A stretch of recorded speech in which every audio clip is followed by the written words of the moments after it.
कागद जमा इथं मला नंबर लिहून देते 2000 मारायचे. हो. नाही तर कोणी नको. 81 ना.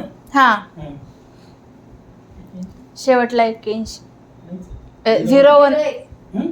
801 आता इथं दहा मिनिटं हा. बोललो बरं का. म्हणून म्हटलं लिहून देते ना मी तुम्हाला जाताना. नंबर लिहून देते काका. हा.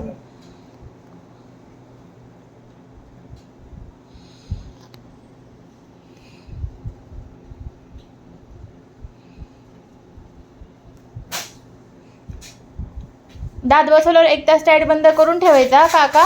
हं. थुंके तसं गिळत राहा. हा 1 तासाने कापूस काढायचा. संध्याकाळी झोपताना चांगला ब्रश करायचा. हा 4-5 दिवस नरम पातळ खा. जास्त तिखट गरम खाऊ नका. नाही. लक्षात ठेवा. हा चॉकलेट चिंगम चिक्की असं काही खायचं नाही. काही दात निघाले लगेच बसवायला यायचं. तसं तर ते निघत नाही पण 4-5 वर्षांनी लक्षात ठेवा. हं. हा ये कुठे निघाले? हा उंच उंच वाटेल 1-2 दिवस नवीन नवीन.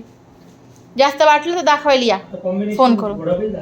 हा ना मग तेच आता मला आता लक्ष ठेवावं लागेल. बसवल्यावरती काय होतं ना म्हणजे चावल्यावरती खाल्ल्यावरती काय होतं. हातात येईल त्याला, काही नाही. नाही पण थोडंसं प्रॅक्टिसला वेळ लागतो ना आता. हे आणि त्याचं ताळमेळ ताळमेळ बसवलं. बसवलं. कारण हे बारीक आहे ते वरती थोडं तुम्ही तुमची ठेवून बनवले. वरचे मोठे असतात ना थोडे. 8-10 दिवस तर लागतील तुम्हाला आता ऍडजस्ट व्हायला. आहे तर म्हणजे आवाज येईल म्हणे. म्हटलं आवाज कसं आहे? स्पष्ट आवाज येईल. स्पष्ट आवाज. उलट तुमचं बोलणं चांगलं होईल. हा. हा का? आवाज स्पष्ट होईल ना. हं. स्वर निघतील. आता दात नाही तर हवा इकडून इकडून निघून जाते ना. दात बसवला स्पष्ट आवाज येईल असं. तुमचा आवाजात बघा कसा बदल झाला. नाशिकचे 2-3 पेशंट टाकायचे.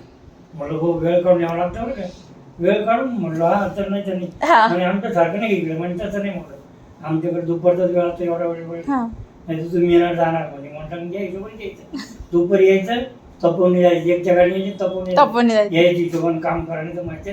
तुम्ही सांगितलं डॉक्टर चांगले चांगले मी वेळ कोण अपॉइंटमेंट घेऊन यायला हा, सांगा. बरोबर ना. मी नाशिकचे पेशंट येतात पण आपल्याकडे. नाही मी त्यांना सांगितलं बसं नाशिक डॉक्टर बस. आता जे मालवणला शिफ्ट झालेत ना लोक हा. मालवणवरून ते ट्रीटमेंटला परत इथे निघत येतात. हम्म. मग ते काय करतात सकाळी मेन मुलीने काही नाही तर पण त्यांना तेच म्हणलं पुष्पक न्यायचं तपवून यायचं किंवा गाड्यांच्या टायमासाठी असं